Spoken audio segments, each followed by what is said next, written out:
तो क्या हालचाल भाई लोग, मैं हूं असुरा एक्सप्लेनर और आप लोगों का स्वागत है मानवा एक्सप्लेनेशन की नई दुनिया में, जहां पे मज़ा भरपूर मिलेगा। और मानवा एक्सप्लेनेशन तो इतनी तगड़ी कि आप अपनी एक्स को भूल जाओगे और मेरे मानवा को एंजॉय करने लगोगे। तो चलिए मानवा को स्टार्ट करते हैं। मानवा की स्टार्टिंग में हमें ईयर 1450 के करली कंट्री के तांग डायनेस्टी को दिखाया जाता है, जहां पर हम एक फौजी शॉप का सीन देखते हैं, जहां पर एक मोटा आदमी अपने मेन कैरेक्टर को लात मार के अपने शॉप से बाहर निकलते हुए कहता है, साले तूने मेरी कुकिंग स्किल चुराने की हिम्मत की, तेरे अंदर इतना गूदा कहां से आ रहा है रे, मेरे को बता रे। उसके बाद हम अपने एमसी का सीन देखते हैं, जो रोते हुए शकल के साथ कहता है, हेड कुक सन मुझे माफ कर दीजिए, मैं आगे से ऐसा कभी नहीं करूंगा। मैं आपकी 7 पुश्तों की कसम और आपकी कसम खा के कहता हूं, मैं ऐसा दोबारा कभी नहीं करूंगा। ये सुनकर फैटिसन गुस्सा हो जाता है और उसे अपने हाथ में लिए कलछुल से मारते हुए कहता है, साले तू मेरी झूठी कसम खाता है और मेरी 7 पुश्तों की भी। तेरे से बड़ा दल्ला मैंने आज तक नहीं देखा रे, मैं तेरी आज जान ले लूंगा रे।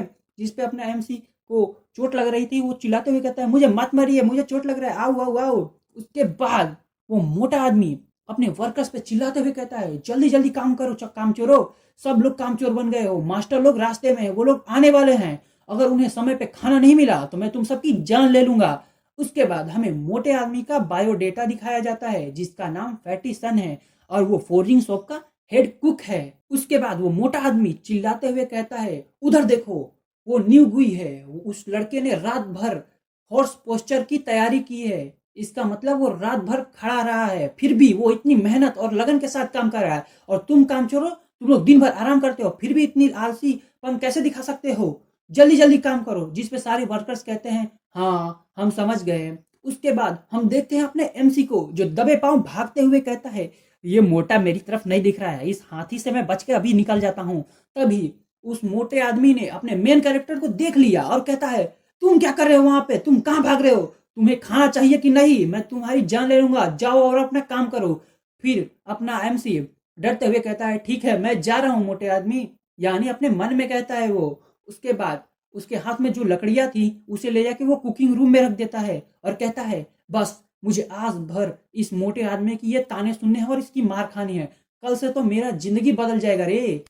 फिर हम अगले दिन का सीन देखते हैं, जहां पे अपना एमसी एक बूढ़े आदमी के सामने खड़ा होता है और कहता है, साले बूढ़े जल्दी से मेरे सैलरी निकाल दे वरना मैं तेरी गुद्दी लाल कर दूंगा। जिस पे बूढ़ा व्यक्ति कहता है, अबे साले एक रैप्टा मारा ना सड़क पे हकता फिरेगा। उसके बाद अपना एमसी कहता है, अरे बूढ़े जी गुस्सा ना हो, मेरा जल्दी से सैलरी निकाल दो इस महीने की। उसके बाद वो कहता है, बूढ़े जी क्या मेरी एक दिन की छुट्टी मंजूर हो गई। जिस पे वो कहता है, हाँ लेकिन याद रखना वहां पे तुमको रुकना नहीं है, खाना पीना घूमना उसके बाद वापस आ जाना है, रात भर रुकना नहीं है। इस पे वो अपना एमसी कहता है, हाँ हाँ मैं समझ गया बूढ़े, अब मैं जा रहा हूँ, क्या मैं तू जाने देगा। इसके बाद वो उस रूम से बाहर निकल जाता है और कहता है, finally finally finally forging shop से एक दिन की छुट्टी मिली गई यार, मेरे तो मौजे ही मौजे हो गए, अब तो बहुत मजा करूंगा मैं। जिसके बाद खुशी खुशी अपना एमसी सिटी के मार्केट की तरफ चला जाता है और वो वहां जाके एक लेडी के चिकन शॉप पे पहुंचता है, जहां पे वो जाके कहता है, हे लेडी मेरे सारे के सारे जितने भी मैंने 5 जानवरों का खून बोला था उसे निकाल दो। और वो मन में सोचता है कि इस रिचुअल में यानी इस काले जादू में मुझे तो 5 जानवरों का मांस उपयोग करना था, लेकिन मैं तो गरीब हूँ, मेरे पास इतने पैसे कहाँ, और मांस इतना महंगा है कि मैं उसे यूज नहीं कर सकता रिचुअल में। लेकिन मुझे एक बात पता है कि एंशियंट टाइम में यानी प्राचीन समय में अर्थ पे कई जगह मांस की जगह खून का इस्तेमाल होता था रिचुअल पूरा करने के लिए, तो मैं भी वैसा ही करूँगा। लेकिन उसकी उम्मीदों पे पानी फेरते हुए वो लेडी कहती है कि तुमने जो 5 जानवरों का खून मांगा था वो तो मैं तुम्हें नहीं दे सकती, क्योंकि उनमें से एक जानवर को मारने पे रॉयल कोर्ट ने मना किया है, और जो कोई भी उस जानवर को मारेगा उसे 200 कोड़े मारे जाएंगे और 2 साल की जेल होगी, और वो कोई और जानवर नहीं बैल यानी ऑक्स है। जिसे सुनकर अपना एमसी तो भूत बन जाता है और कहता है, साला मेरे सारे सपने तो चूर चूर हो गए, ये रॉयल कोर्ट को भी ये नियम अभी लागू करना था।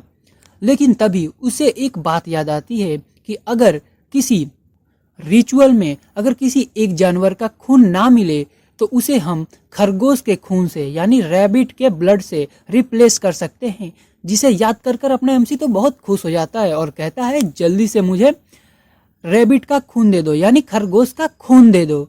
उसके बाद हम आधे दिन बाद का सीन देखते हैं जहाँ पे अभी भी अपना एमसी मार्केट में ही होता है और घूम रहा होता है और वो चलते चलते अपने दिमाग में हिसाब लगा रहा होता है कि आखिर मेरा कितना खर्चा हो गया। तभी हमें पता चलता है कि अपने एमसी ने पूरे 26 कॉपर खर्च कर दिया है और सिर्फ 4 कॉपर बचा के रखा है, जिसे याद करने पर अब से अपने एमसी को बहुत बड़ा झटका लगता है और कहता है साला मैं इतना गरीब क्यों हूँ, लगता है मुझे अगले महीने भूखे ही मरना पड़ेगा। फिर वो आगे बढ़ जाता अपने घर की तरफ, लेकिन तभी उसे सामने भीड़ दिखाई देती है और वो उनकी बातें जाके करीब से सुनता है तो हमें पता चलता है कि वहाँ पे किसी लियांग फैमिली के बंदे ने एक स्पिरिट फिश और ऑक्स हॉर्न पॉम्फ्रेट पकड़ा है, जिसके बारे में ही वहाँ पे चर्चा हो रहा है और भीड़ लगी है, क्योंकि वो लड़का सभी को अपना स्पिरिट फिश और ऑक्स हॉर्न पॉम्फ्रेट दिखा रहा होता है, जिसको उसने जेड वाटर लेक से पकड़ा था। तभी एक आदमी कहता है भीड़ में से, ये लियांग फैमिली का लड़का है ना, लियांग हुई, मुझे तो पता ही नहीं था कि इस चूतिए के पास इतना सारा स्किल है कि इसने स्पिरिट फिश और एक ऑक्स हॉर्न पॉम्फ्रेट पकड़ लिया। और मुझे तो सुनने में ये भी आया था कि इसकी बोट किसी ने चोरी कर ली थी, फिर भी इसने कैसे पकड़ लिया ये सब। जो सब बातें सुनकर अपना एमसी तो अपनी किस्मत को कोसने लगता है और कहता है साला मेरा ही किस्मत इतना झंड क्यों है, क्योंकि जब देखो तब मेरी ही जिंदगी की एल लगे पड़े होते हैं, क्योंकि यहाँ पर इन सब लोगों को इतनी सारे चीजें मिल रही हैं और मुझे कुछ भी नहीं। फिर हमें अपना एमसी बताता है कि एक स्पिरिट फिश बहुत ज्यादा प्रोटीन वाला खाना है और अगर मैं इसे बेच सकता तो मेरे परिवार 2 से 3 साल आराम से बैठ के खाना खा सकता था, लेकिन नहीं, मेरी किस्मत तो झंड है, मेरे किस्मत में ऐसा फॉर्चून कहाँ। फिर हम उस लियांग फैमिली के लड़के को देखते हैं जो भीड़ में खड़े सभी लोगों को चिल्लाकर बुलाता है अपने पास और कहता है ये देखो ये ऑक्सहॉर्न पॉम्फ्रेट है, इसे वही लोग खरीद सकते हैं जो अमीर है, क्योंकि ये गरीबों के बस की बात नहीं है, तो जो गरीब है वहां से चले जाए। जिसकी बात सुनकर अपने एमसी के दिल में एक दर्द होता है और कहता है ये तो मेरी बात कर रहा है रे बाबा। उसके बाद वो कहता है मैं इसे 12 जीन में बेचूंगा, जिसके पास 12 जीन है सिर्फ वही रुके, वरना जितने गरीब है यहाँ से भाग जाए। इसे सुनकर तो अपने एमसी को और दुख होता है। उसके बाद एक आदमी चिल्लाकर कहता है मेरे पास 12 सिल्वर टाइल है। उसके बाद अपना एमसी सोचते हुए कहता है मुझे तो एक सिल्वर टाइल कमाने में ही 3 साल लगेगा, क्योंकि मेरी तनख्वाह सिर्फ 20 कॉपर है और यहाँ पे इन अमीरों को देखो ये एक बार में 12 सिल्वर टाइल दे रहे हैं। बस इतना ही सुनने की देर थी। उसके बाद अपने एमसी को एहसास हो जाता है कि वो बहुत ज्यादा गरीब है, इसलिए वो अपनी घर की तरफ निकल पड़ता है। फिर कुछ देर बाद सीन शिफ्ट होता है और अब अपना एमसी 2 घरों के बीच में है और कहता है असली बॉडी ओनर के मेमोरी के हिसाब से लगता है यही मेरा घर है। तब हमें यहाँ पे क्लियर किया जाता है कि जो अपना मेन कैरेक्टर है वो दूसरी दुनिया से इस दुनिया में ट्रांसमाइग्रेट हुआ है, यानी दोबारा जन्म लिया है किसी और की बॉडी में। फिर वो जाके अपने घर का दरवाजा खटखटाता है और कहता है कोई अंदर है। फिर अंदर से आवाज आता है थर्ड ब्रदर क्या तुम वापस आ गए हो। उसके बाद गेट खुलता है और सेकंड ब्रदर उसको अंदर ले जाते हुए कहता है बाकी की बातें हम अंदर करेंगे, अंदर चलो। अंदर जाने के बाद सेकंड ब्रदर अपने एमसी से कहता है क्या तुमने खाना खाया। एमसी कहता है नहीं। तो अपना सेकंड ब्रदर कहता है मुझे लगा ही था तुमने खाना नहीं खाया होगा, तुम जाके हाथ मुंह धो लो, मैं खाना बनाता हूँ और तुम्हारी भाभी बाहर काम पे गई हुई है। उसके बाद फिर अपना एमसी कहता है यहाँ पे सब ठीक तो है ना, पुरानी बातों के बारे में कोई भी यहाँ पे बात नहीं कर रहा।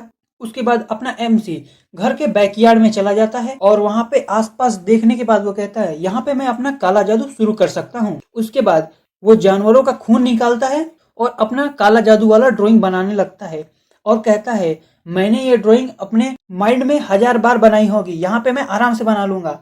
फिर उसके बाद वो ड्राइंग कंप्लीट करने के बाद कहता है ये लो फाइनली मेरा ड्राइंग कंप्लीट हो गया। उसके बाद वो सर्कल में खड़ा होके एक मंत्र पढ़ने लगता है जो ये था ओम ह्रीम क्लीम चामुंडे स्वाहा, ओम ह्रीम क्लीम चामुंडे स्वाहा। फिर वो धीरे धीरे अपनी आंखें खोलता है और कहता है क्या कोई असर हुआ, लेकिन वहां पे तो कोई असर नहीं हुआ था।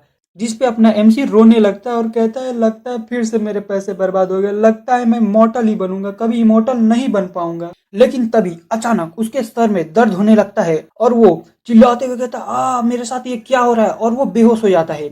जब वो होश में आता है तो वो देखता है कि वो काले बादलों पे उड़ रहा है।